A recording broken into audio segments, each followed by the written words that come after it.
huge crowd. I guess you all really wanted to hear about the supposed leak from a supposed person about an organization that had a set of really neat tools, supposedly. So these guys aren't talking about classified material. They're talking about something supposedly that they read on the internet and might have replicated. We're also talking about we're definitely talking about classified material. All right, so they may be talking about classified material, maybe. So anyway, without any further ado, NSA Playset, USB tools. Thanks, guys. Thank you. Good morning. You're a lot chirpier than I am. Right, my name's Dominic Spill. This is Michael Osman. He's very shy and retiring. You may not have seen him in public before. This is Jared Boone, and we're presenting on the NSA Playset USB tools. Does anyone want to give a little introduction as to who they are? No? Okay. We'll get to it. We'll get to it. Well, people will work out who we are. People will figure it out. So unlike was just mentioned, this presentation does contain some leaked classified content. So if you're not allowed to look at it, sorry. Bye. Sorry. Oh, I'm sorry.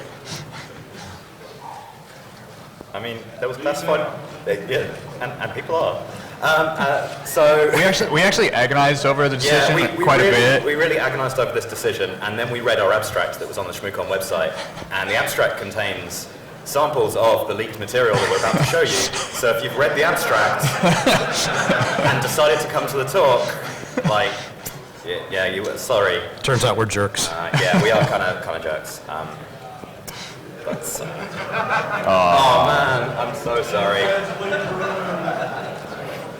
Wow, that was far more people than I was expecting.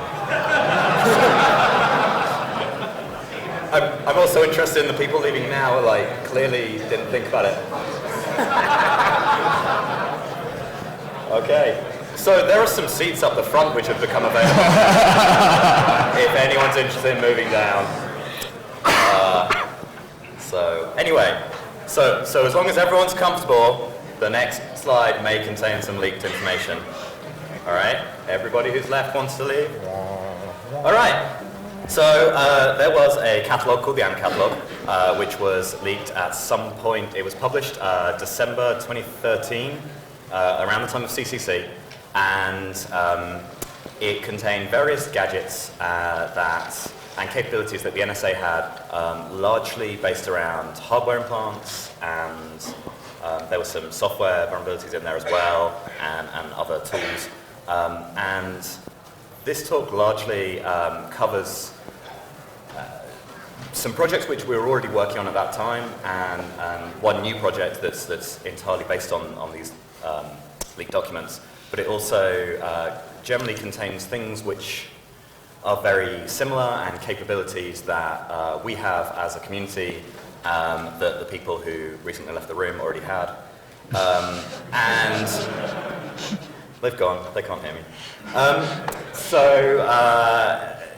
One of them, and the main one that we like to focus on, is called Cottonmouth 1. And Cottonmouth 1 is a USB implant inside a cable. And we'll come on to some more details of our own version of this, and what you might want to use this for later in the talk. There are other ones in there, which is Cottonmouth 2, which is incredibly similar to Cottonmouth 1, but is used in collaboration with a second implant that does long-range wireless data exfiltration. And Cottonmouth 3, which like the description on this section of the document is slightly strange.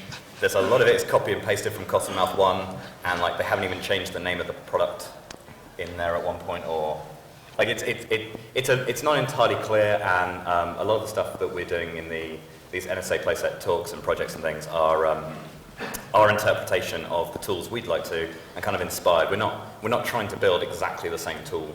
We're trying to build a useful tool by taking inspiration from this document. So, and that's the end of the classified material. Ish. All right. Yeah.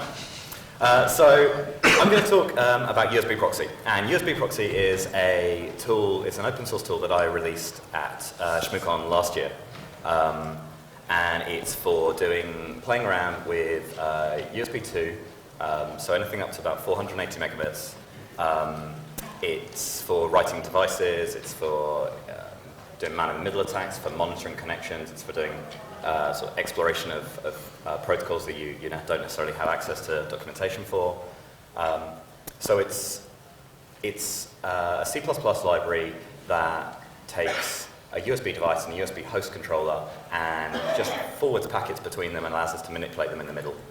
I based it on libUSB and GadgetFS, which is a kernel module that allows me to represent a USB device as a file system. And it's a very simple way for me to copy the USB descriptors from a device and present myself as that device to a target. And I like to run this on the BeagleBone Black, which I can't hold. Oh, I've got a picture. It's all right. There it is. There's a picture. So that's the BeagleBone Black. That's the one I'll be using today, the slightly battered one that I carry around with me. One of the reasons I like using the BeagleBone Black is it's open source hardware, and we're kind of big on that. We love that. So it has a TI something chip on it that features a USB device controller.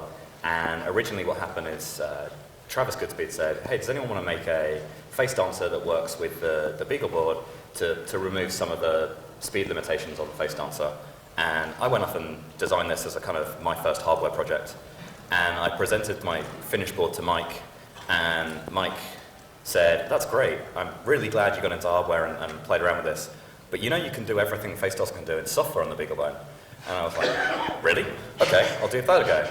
And I've spent the past year to 18 months in my spare time working on this and developing devices in software and trying to develop some of the face dancer capabilities in userland software on a piece of hardware that you can just go out and buy. So you don't need to worry about assembling a face dancer. You don't need to worry about trying to buy a face dancer from wherever. You can go and buy one of these $50 boards and put a Linux OS image on it, and then just run my code, and it should present itself as a USB man-in-the-middle device, and it should present itself as various USB devices and things like that.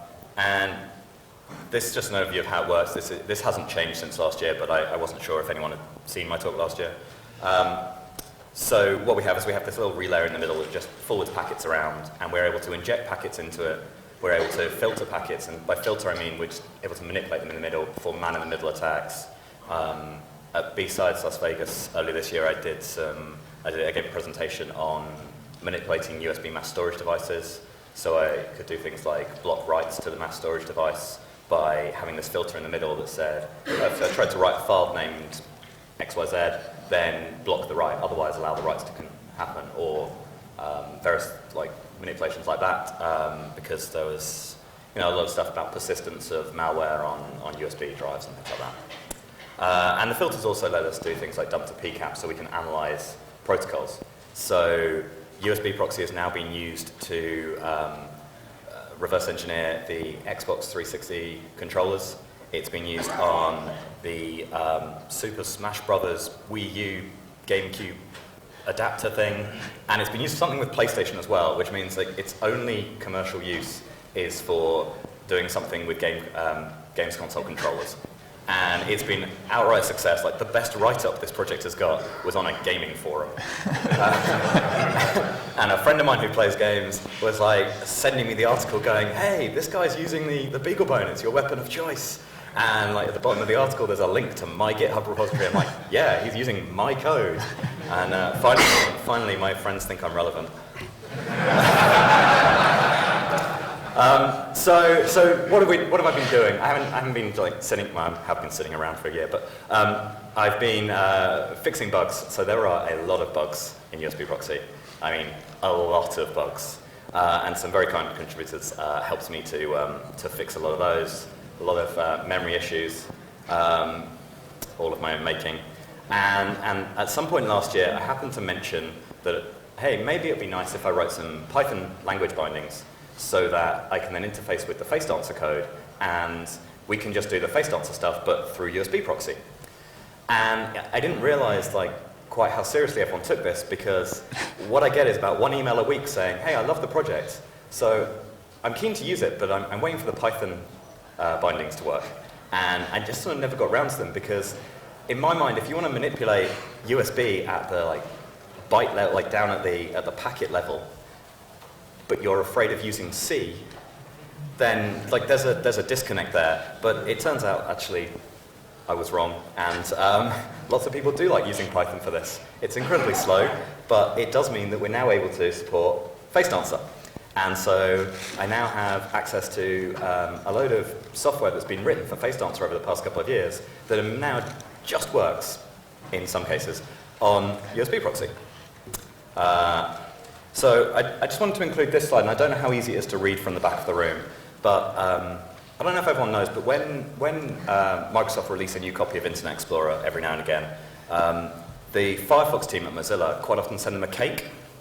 And they've done this both ways a couple of times. And one of the reasons is that while they might be competing, they are the only groups of people in the world who really know what it takes to write a web browser. And it's a horrible thing to try and write and secure.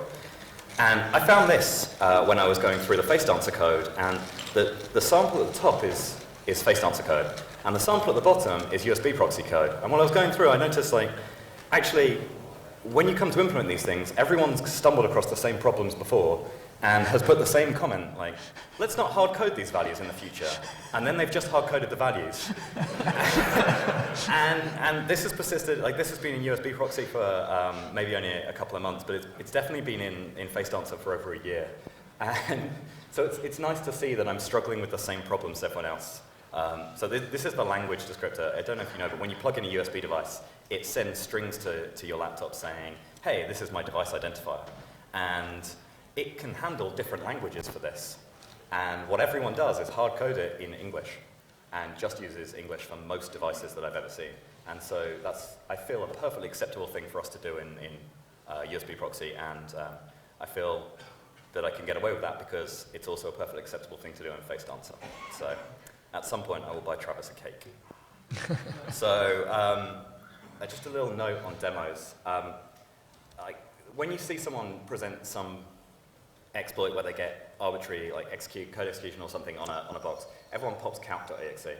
And that's not really viable with USB in quite the same way.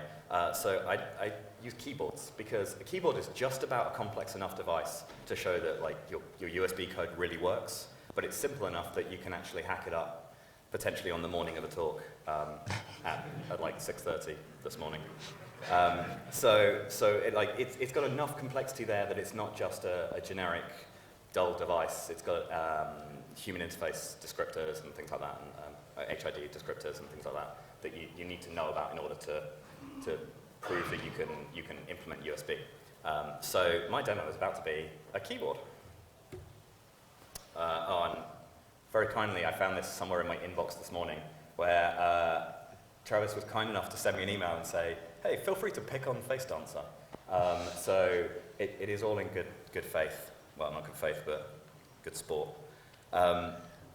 So could you just press up and It's already... just press it's return. armed. So I have a BeagleBone here that is attached to Mike's laptop.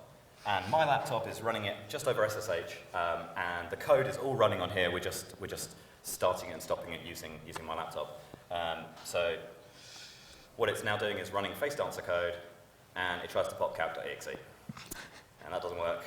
Damn it, Osman. So, forgot that quotes.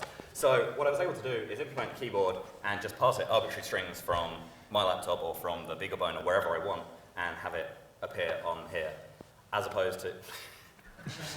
yeah, you really don't need to applaud that.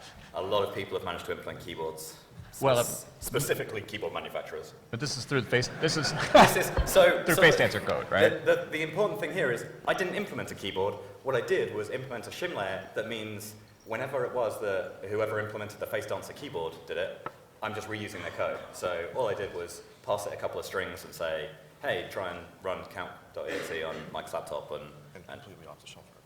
And so, but the nice thing about this, it runs using a piece of hardware you can go and buy for $50. is all running in like user space on this device, so you don't need a host laptop. It's a lot faster, so if you want to do more complicated devices, the data transfer rate is much higher and things like that. So yeah, what you saw is it popped up as a keyboard, it enumerated, and I can give it any product and manufacturer ID I like. So I can be as subtle as I like, I can pretend to be whatever I want, I can change my IDs to get around whitelisting and things like that because they're all just set as variables in Python, or I can just pass them into the application. Sadly, what you didn't see was Cat.exe. I went to look for this image this morning when I was finishing up the slides. Do you know how many copies of this image are bitmaps? Because that's how old that application is. Like, I had to search to get a JPEG that I could bring down over. So things that I need to, things that I plan to do next, and given the issue with everyone wanting Python bindings, I'm not guaranteeing that I'm going to do these. But if anyone wants to get involved, it's an open source project. I accept pull requests all the time, sometimes without reading them. So last year we implemented USB over Ethernet, and we implemented our own protocol for this because we saw the USB IP project on SourceForge when that's kind of old. We'll just ignore that and write our own protocol. And the reason it was really old is because they'd moved it out of SourceForge and into the kernel, and it was released with the Linux kernel 3.17, which means that any sort of fairly up-to-date device will have the ability to do USB over IP. And it seems like it might be a sensible idea for us to implement the same protocol over the wire. So that's something, if anyone's looking for a student project, get in touch with me because I would love for someone to do that. There are some strange oddities with the face dancer implementation in that there's an excellent fuzzing tool called UMap that's based on it. And what I didn't realize until after I'd written my shim layer is that they'd taken the face dancer libraries and modified them so they don't work with my shim layer. So I need like a second face dancer shim for the other face dancer implementations and things. And Travis and I were talking last night about tidying all this up and making it like abstracting it and clever things like that, which seemed like a great idea at the bar. And fix all the bugs because there are loads left. So that's USB proxy. And now I'll let Jared talk about Daisho.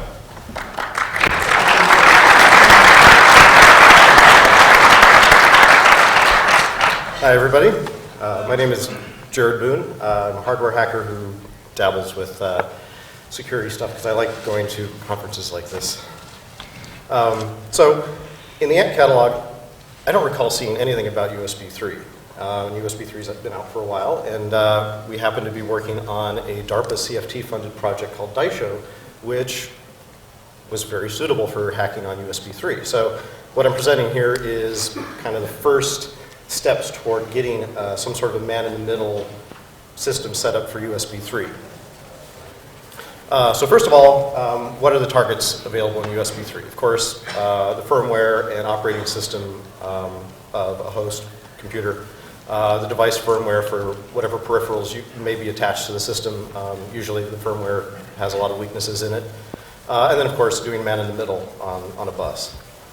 Some of the devices I've seen available for USB 3 are kind of interesting as far as man-in-the-middle goes, and as far as bulk logging and exfiltration, particularly host-to-host transfer cables like the ones you see at Best Buy where you can copy files between two computers, or docking stations where you have a computer that doesn't really, like Macs in particular, although they don't usually use USB 3 for docking, you know, they don't really have a means to dock them to a station, so you get this USB 3 hub or docking station that has a display adapter and Ethernet and all sorts of other stuff on it. And being able to tap USB 3 would give you almost complete access to everything that computer is doing while interacting with the user. So some quick background on how USB 3 works. Of course, it's a serial bus. Unlike USB 2, it's full duplex. So you've got conversations going both directions simultaneously, which kind of simplifies doing man-in-the-middle, because now you've got two links and you don't have to worry about what direction is the link moving. It turns out to be kind of nice. It's also really fast, so you're dealing with a data flow that is 500 megabytes a second over two 5 gigabit links, one in each direction. There's a lot of handshaking that takes place when you first plug in a cable to equalize and get the very high-speed link to operate well. So there's some complexity involved in dealing with just getting the connection established. Fortunately, there are PHYs available for the bus, and so at least we don't have to build that part. So if you're going to build a man-in-the-middle device, of course you need some hardware to work on. As I said, the link speed is very high. Also, because of that speed, designing a circuit board that has PHY interfaces on it is extremely tricky. You're dealing with signals that are multiple gigahertz in speed in frequency, and just moving them across a few inches of copper on a circuit board is very, very challenging. The link negotiation protocol is complex, and then on top of that, there is a scrambling layer that is intended primarily to reduce electromagnetic interference so that FCC certification for USB 3 devices is simpler. You turn the data that's going over the wire from something that's very periodic and consistent into something that resembles white noise, and now your electromagnetic emissions go down considerably. So dealing with scrambling, the fact that what you're seeing on the wire is sort of pseudo-randomized is an interesting challenge. And lastly, you've got independent clocks on each side of the cable that you have to somehow balance. If you've got a device that's operating at 250 megahertz on one side and 250.001 on the other, you have the potential for having a buffer overflow or underflow if you don't have a means of compensating for that. Timing is, of course, critical on a very high-speed bus. Even some of the negotiation portions of the protocol happen at the microsecond level, which is very hard to deal with at an operating system level. The data rate is extremely high, and you can't miss a single transfer. You have to be extremely deterministic down to the nanosecond level. And then, of course, the scrambling and clock management. There's really no way to do stuff like that in software at this point. So FPGAs are pretty much the only answer to solving this problem. They're effectively hardware that you can configure using software, and it will execute, in the half gigahertz range. So what we did to start with is take the Daisho main board, which is an FPGA-based board that has a generic connector on it, and it's designed to interface to a second board. So you've got the stack of two boards. Daisho is, in Japanese, is basically two swords, right? Mm-hmm. So yeah, you've got this pairing of boards. One is this general purpose high-speed hardware, and the other is some sort of an interface device. And you stack them together, and now you've got a development platform for a particular bus. So it's got a USB 3 interface on it, which allows you to get data into and out of the FPGA extremely quickly. It looks a bit like this. It's an 8-layer circuit board. Took a lot of work to route this all out. It's open source, so it was all done in KiCad. If anyone wants to fork this and modify it, build their own, it's all up on GitHub. This is what it looks like in person. And so to attack USB specifically, you need a front-end board to attach to the Daisho board, and of course, it would have two USB 3 PHYs on it, and a regulator in order to provide power over the cable to power up whatever device may be attached. The design of this board is a little bit simpler, but still there's a lot of high-speed traces on here where you have to match them to within a quarter of a nanosecond in terms of their delay period. So you see a lot of little squiggly bits up toward the top. That's all matching trace lengths to get all that stuff sorted out. Here's the front end board. You can see there's a little bit of rework that I had to do. The regulator doesn't actually work on this board for numerous reasons. This is the general topology, typical man-in-the-middle with an FPGA. You've got a host and a target attached. They both go through PHYs. The deserialized data goes into the FPGA, and then the FPGA does whatever it is you want to do with the data. And then you've got another USB 3 interface on the bottom to move the data into and out of a monitoring system if you want to monitor. So getting a man-in-the-middle working involves a lot of steps.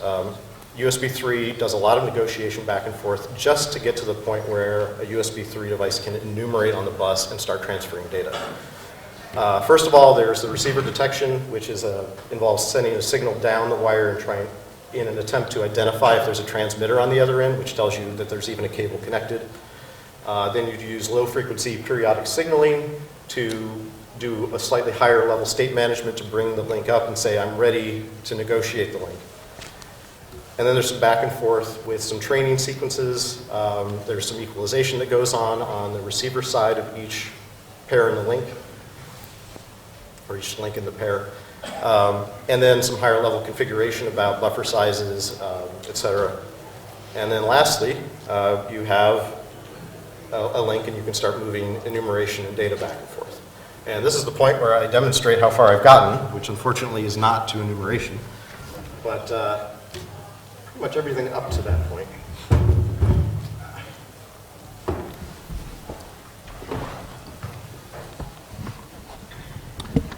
Oh, Adrian adjusted the projectors, so you might have to move. Some of your screen might be off the top. Okay, we'll see what happens. Of the projection screen. Now it should be kicking over to.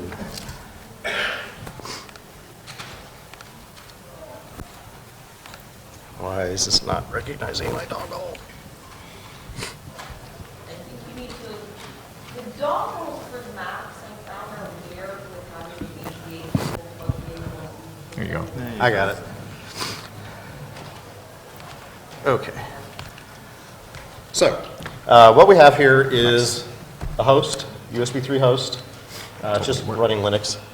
And we have a Beagle, which is a USB 3 debugging tool. So this is what we can use to monitor my monitor.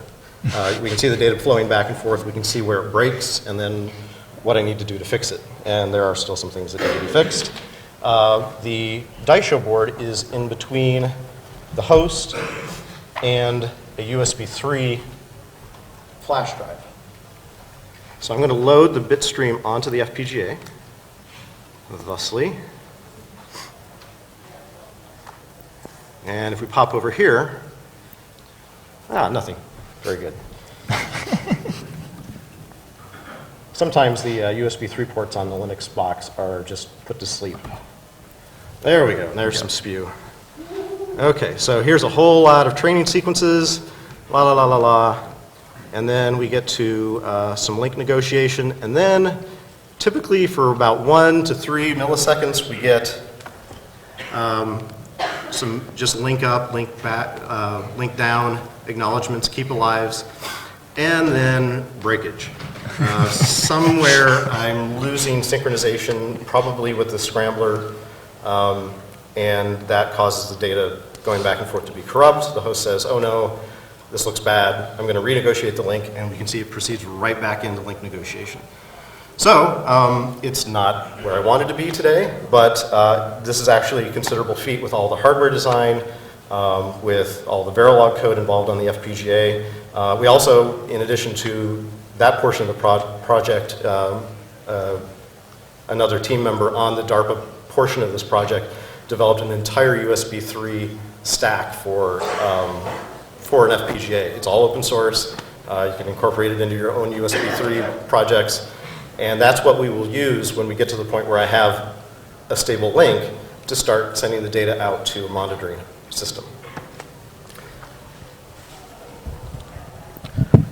So, yay.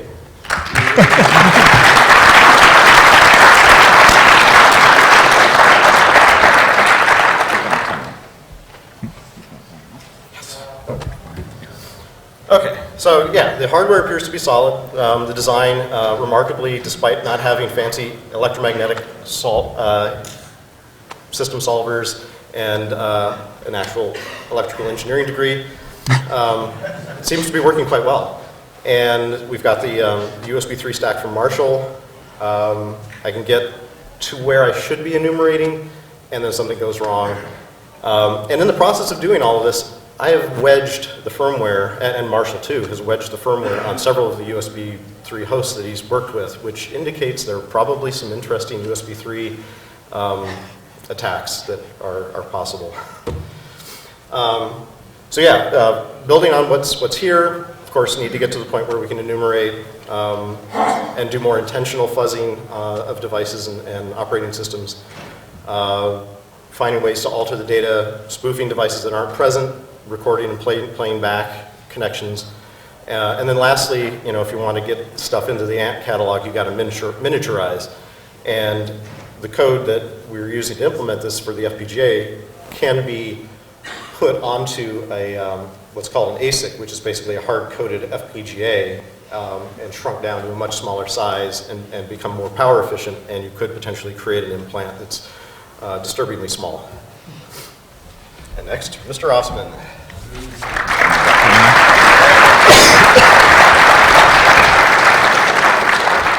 Hi, I'm Michael Osman, and I'm the founder of Great Scott Gadgets, which was a company that started out as a fictitious company to try to social engineer manufacturers into giving me free parts. It totally didn't work. But it became a real company right here at ShmooCon when I released Ubertooth. So a few years ago, so if you know me, you probably know me from the Ubertooth project or the HackRF project or maybe the Daisho project, all of which are things that I've accomplished with a great deal of help from these gentlemen up here and others. So it's nice that we're able to continue to work together and do more stuff. The tools that we've seen so far are both man-in-the-middle tools. And they're both things that we started either together or independently before the ANT catalog was leaked and before we came up with this concept of the NSA Playset of kind of making tools available to everyone and showing people that the tools that the spooks use really are not that big a deal. We can build them ourselves, and here's how we do it, and it's accessible. We're trying to make things more accessible or show people how accessible they are. In fact, the tools that we've seen so far are considerably, in some ways, more sophisticated than the ones that are in the ANT catalog. The only thing really cool about the stuff in the ANT catalog, the USB stuff in the ANT catalog, that we haven't done ourselves or hadn't to that point, was the miniaturization. The first time I gave a talk on the NSA Playset was at Hack in the Box in Amsterdam, and that was the main point I wanted to make was we could build all these things. There isn't any single thing in that leaked catalog, hardware or software, that can't be done open source, low budget, hobbyist level, except for the miniaturization. I made an exception. I said, well, it would be hard or expensive or just not worth the effort to try to miniaturize some of these hardware implants the way that a nation state actor can do. And I was sitting down at our little booth at the Haxpo with Dominic, and I was saying, yeah, like for example, Cottonmouth 1, which we talked about earlier. For example, Cottonmouth 1 in the ANT catalog is something that we wouldn't be able to accomplish at a reasonable hobbyist budget. And Dominic kind of looked at me and said, really? You don't think we could do that? And so, yeah, challenge accepted. So we started thinking about it. Well, wait a minute. All the projects that we've tried to do ourselves are like these kind of complicated man-in-the-middle things. And there's a reason why we want to do man-in-the-middle. The reason we want to do man-in-the-middle is because if we can do man-in-the-middle, we can do anything. Right? We can emulate a host. We can emulate a device. We can emulate two or more of those things at the same time and pass messages back and forth.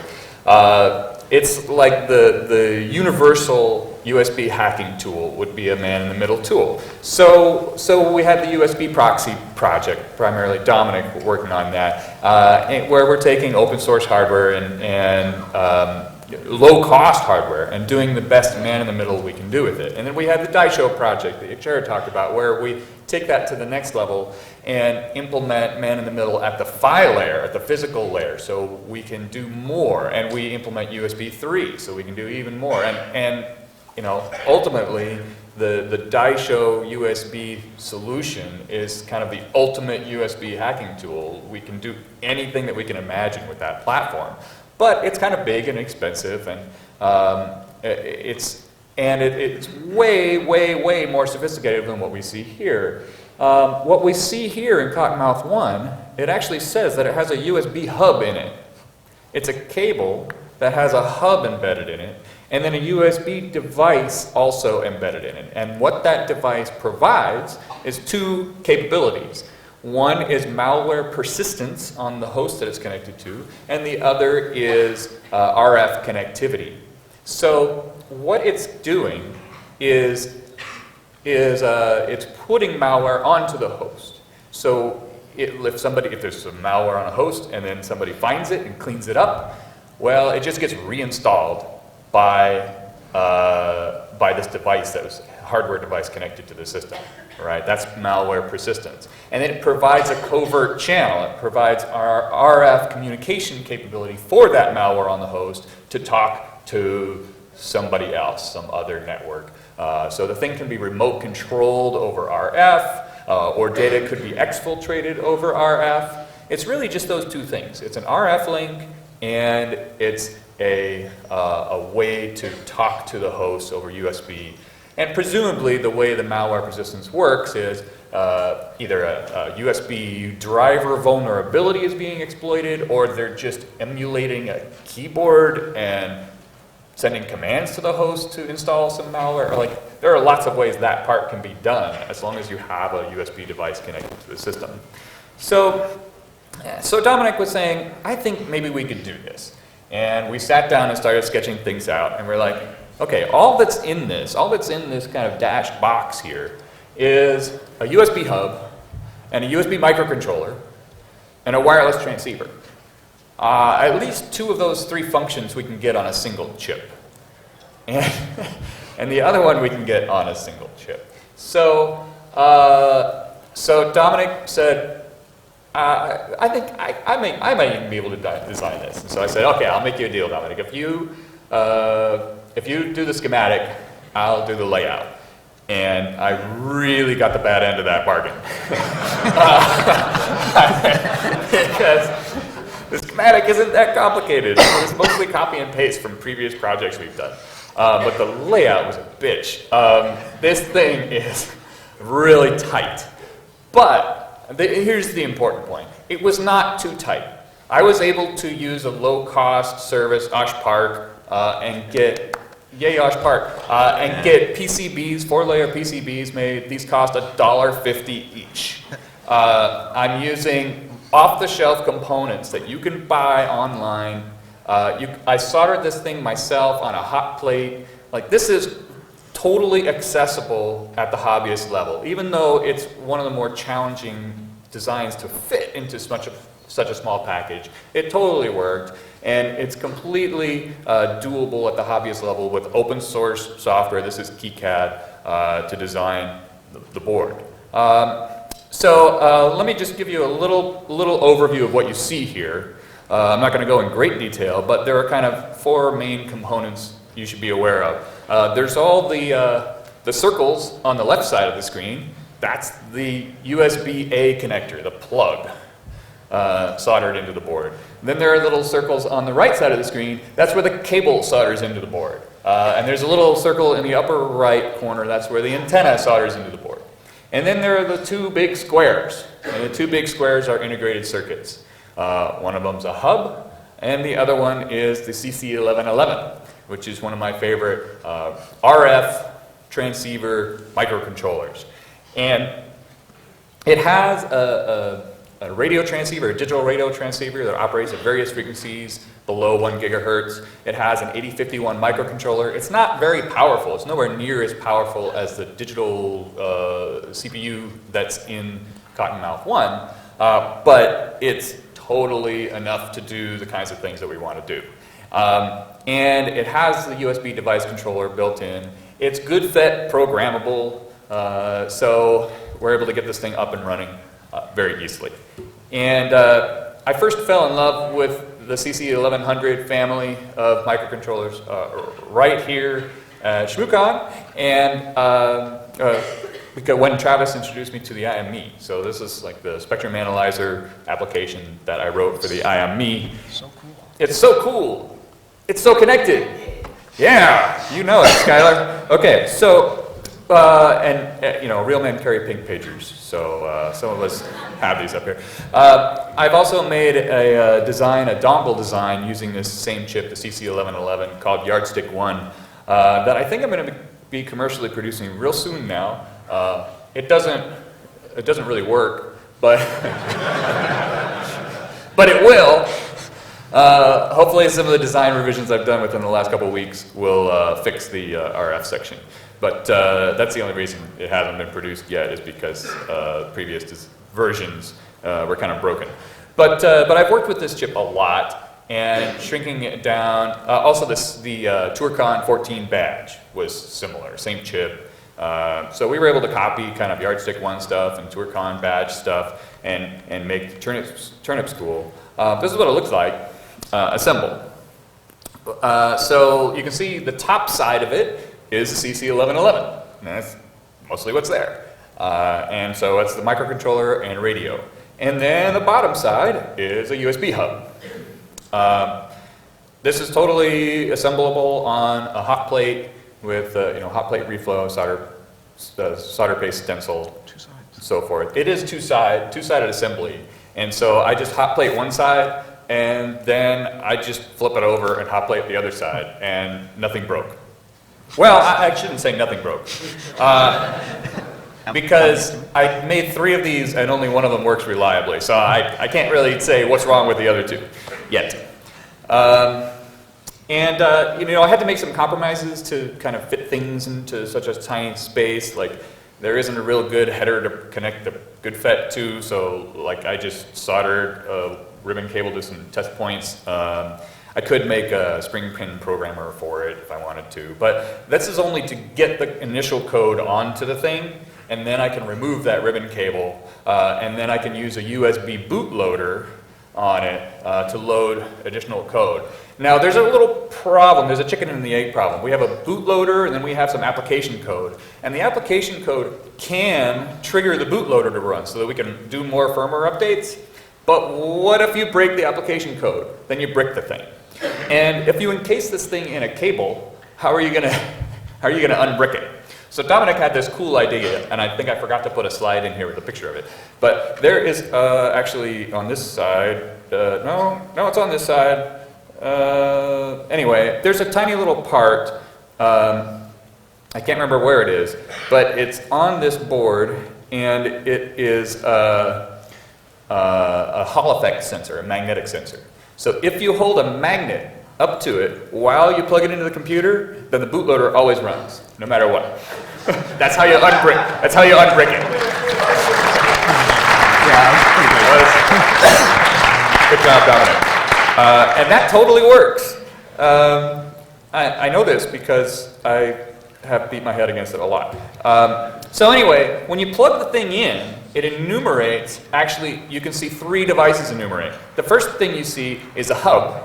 The second thing you see is the Don's Dongle RFCAT software, if you know Atlas's RFCAT project. I'm running that code on here. And then the third device you see is actually, in this case, it's a phone that was plugged into the other end of the cable. I have a cable right here. So you can actually see 3 things go at once, or 2 things if nothing's plugged into the other end of the cable at the time. I wanted to have a mold, like I wanted to actually have molded plastic on the end, and so it looks like a real USB cable, and I don't know anything about doing 3D printing or anything like that, so I just like put a call out on Twitter last week, hey, anybody want to help out? Somebody wanted to help out! Yay, Kiki the Gecko!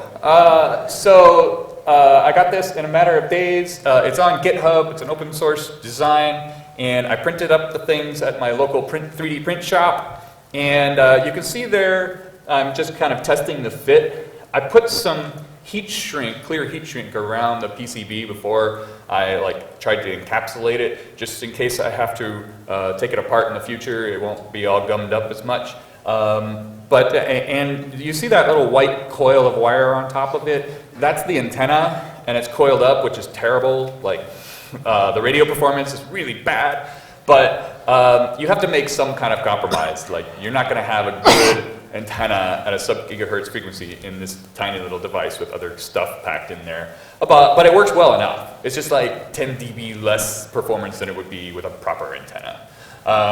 The one problem with this is that, especially with the heat shrink, it was a tight fit into this mold. So where you can kind of see the little ribs on the side of the mold, those ribs are pushing into the heat shrink, which means that I didn't get 100% encapsulation around it, and so that turned out to be a little bit of a problem. So it needs to be tweaked a little bit, the mold could be just enlarged, a little extra millimeter on each side, or those little ribs could be removed or reduced. Anyway, that would be better. I use Sugru, which is a hand-formable rubber, silicone rubber, and packed it into this mold and clamped it. And this might have gone better if I hadn't been doing this at 3 a.m. at the hotel here. But I started to open it up and I was like, oh, this totally worked. And then, oh, fail. But the other side actually looked pretty good. So this is the main reason for the failure, I think. One is it may not have cured quite long enough. And the other is the failure point is right at those ribs where I noticed that it was pushing against the mold. So with a little bit more work, it would work. This is supposed to be the slide where I say, hey, guess which one is the real cable and which one is not? Yeah, okay, you can totally tell. But it's pretty good for a first effort, I think, especially for something, thank you.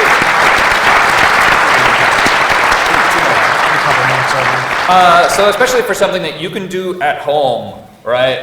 All I needed was a friend with a 3D printer and a friend who knew how to use a 3D printer and a friend who makes printed circuit boards, and all this stuff was totally doable. So here's RFCat running, and I'm just going to do a real quick demo. We don't have much time here, but I'm plugging in Turnip School. Oops, I'm plugging it into a HackRF. HackRF is good for testing this because it really kind of exercises the USB a lot. And I'm just going to run RFCat and start up the spectrum analyzer function. So I'm using the Turnip School to monitor the 900 megahertz band right now. And then using the HackRF, which happens to be connected through the Turnip School, I'm going to transmit a signal. So I'm exercising both USB devices at the same time, transmitting a signal, and then on the RFCat, sure enough, we see that big giant spike. So yeah, it's actually working as a radio, and it's actually working as a hub, and it's actually working, everything's working. So that's my very quick demo. And the next thing you could do with it, other than operating as a radio peripheral for the host, then the other thing you could do with it is actually try to use the USB device on it to attack the host.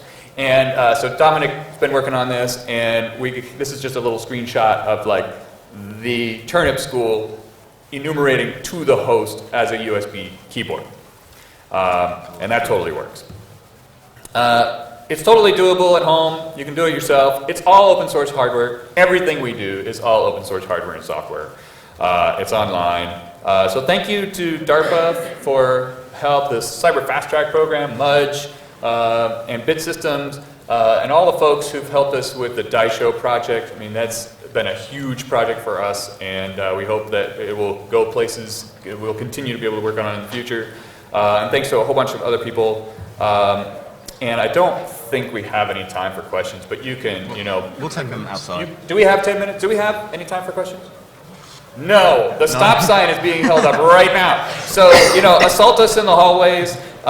We could have a lot more URLs up here that we don't, but all of these projects are like on GitHub, I think. Everything we've done is open source and published. So, search engines are your friend. Thank you for coming.